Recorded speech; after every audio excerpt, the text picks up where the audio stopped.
जो इस कृष्ण से प्रेम करेगा वो महाभाग्यशाली है। अब आप इस शब्द पर थोड़ा गौर करना।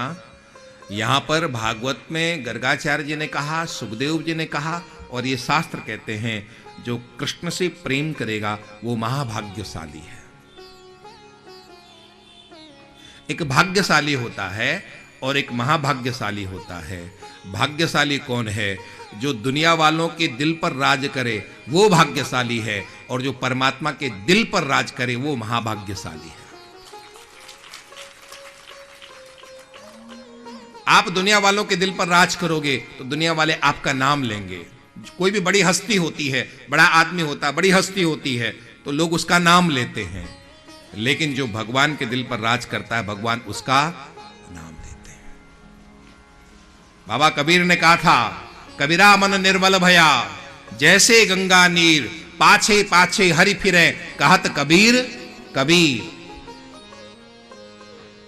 भाग्यशाली वो है जो लोगों के दिल पर राज करता है, लेकिन महाभाग्यशाली वो है जो परमात्मा के दिल पर राज करता है, जिसका नाम भगवान लेते हैं वो महाभाग्यशाली है। दुनिया में आप भागवत में बहुत कम लोगों को महाभाग्यशाली कहा गया है।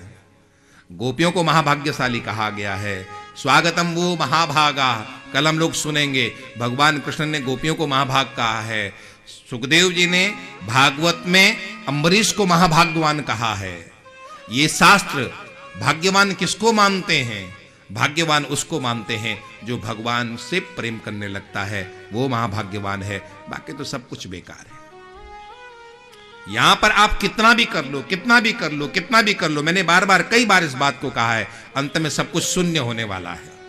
अंत में क्या हो जाएगा? सब परिवार, संबंध, पद, प्रतिष्ठा, धन, वैभव, आपकी योग्यता, आपकी शिक्षा, आपकी चतुराई, सब कुछ क्या होने वाला है?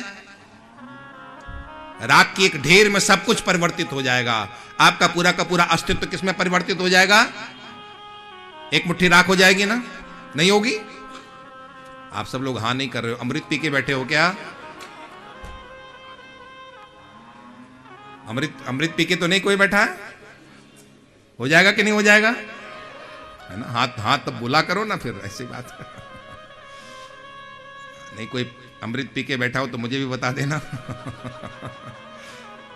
थोड़ा हम भी ले लेंगे।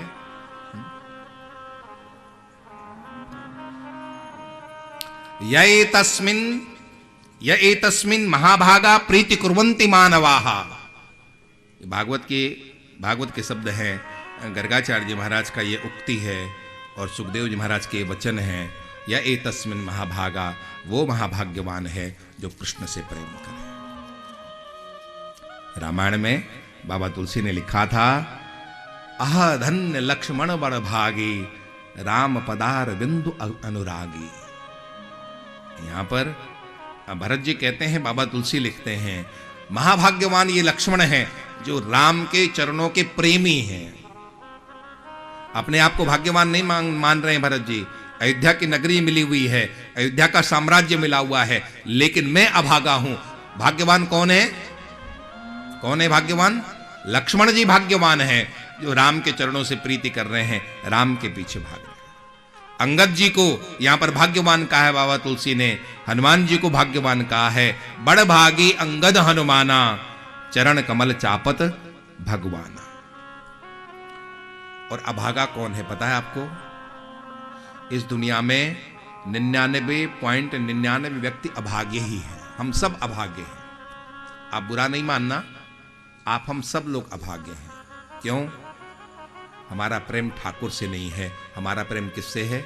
दुनिया से। भगवान शंकर ने कहा था, सुनहु उमाते लोग अभागी, सुनहु उमाते लोग अभागी, हरितज होय विषय अनुरागी। हम सब दुनिया से प्रेम करते हैं, परमात्मा से प्रेम नहीं करते हैं। इसलिए आप हम सब लोग क्या हैं? हम अभाग्यवान हैं जो भाग्यवान वो हैं जो परमात्मा से प्रेम करते हैं। और इनसे प्रेम करने वालों का एक बहुत बड़ा लाभ है। आप परमात्मा से प्रेम करोगे तो आपसे बड़ा कोई भाग्यवान नहीं है।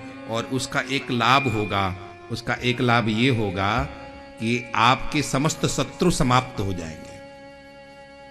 दो तरह के शत्रु होते हैं, एक बाहर का शत्रु होता है और एक अंदर का शत्रु होता है।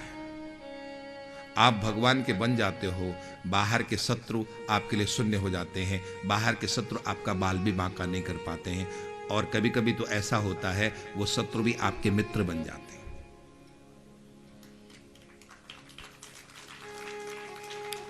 मीराबाई से आप सब लोग परिचित हो ना?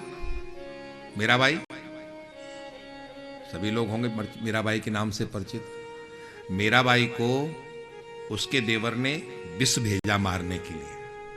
विष कौन भेजता है? दुश्मनी भेजता है कि मित्र भेजता है? दुश्मन भेजता है ना। आपका बुरा कौन चाहेगा? आपका शत्रु। मीराबाई को उसके देवर राणा ने विष भेजा। परिणाम क्या हुआ? मीरा कृष्ण के चरणों से लगी हुई थी, मीरा कृष्ण के प्रेम में पगी हुई थी, वो विष भी अमृत बन गया, और बाद में वही राणा मीरा के चरणों में गिर करके क्षमा मांगता है। ये है भगवान से जुड़ने का फायदा। आपके बाहर के शत्रु या तो समाप्त हो जाएंगे या वो सरेंडर कर जाएंगे। बाहर का शत्रु कभी, भगवान से जुड़ने वाले का बाहर का शत्रु कोई रहता ही नहीं है। उमा जे राम चरण रत विगत काम मद क्रोध निज प्रभु मय देखई जगत केहि सन करई विरोध। जो भगवान से जुड़ जाता है उसका फिर कोई शत्रु नहीं रहता है, और कोई उससे शत्रुता भी करे तो फिर भगवान आकर के वो सब चीजें अपने आप सेटल करते हैं। भगवान या तो उस शत्रु को ही समाप्त कर देते हैं या उसके अंदर की शत्रुता की भावना ही समाप्त कर देते हैं। भगवान से आप जुड़े, जुड़ते ही आपके अंदर की शत्रुता समाप्त हो जाती है। अभी यदि हमारे अंदर शत्रुता है, किसी के प्रति भी बैर है, किसी के प्रति भी बुरी भावना है, समझ लेना अभी हम भगवान से पूरे नहीं जुड़े हैं। जिस दिन हम परमात्मा से पूरे जुड़ जाते हैं उस दिन एक सबसे बड़ा लाभ होता है कि हमारे अंदर की शत्रुता समाप्त हो जाती है, और आपके अंदर की शत्रुता समाप्त होने लग जाए, समझ लेना आप भगवान के बहुत नजदीक पहुंच रहे हो। अब आज यहां से घर जाना तो रात में बैठ के सोचना कि मेरे कितने शत्रु हैं। ठीक है? यहां से कथा से जाना और रात में थोड़ा सोने के पहले बैठ करके चिंतन करना मेरे कितने शत्रु हैं।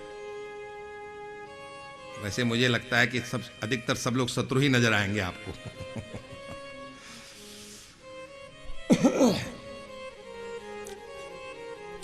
तो यहां पर गर्गाचार्य जी महाराज कहते हैं, नारियो विभवत्येनाम विष्णु पक्षा निवासुराहा। एक दिन ऐसा आता है कि उसके समस्त शत्रु समाप्त हो जाते हैं, दोनों प्रकार के, बाहर के शत्रु भी समाप्त हो जाते हैं और अंदर के शत्रु भी समाप्त हो जाते हैं।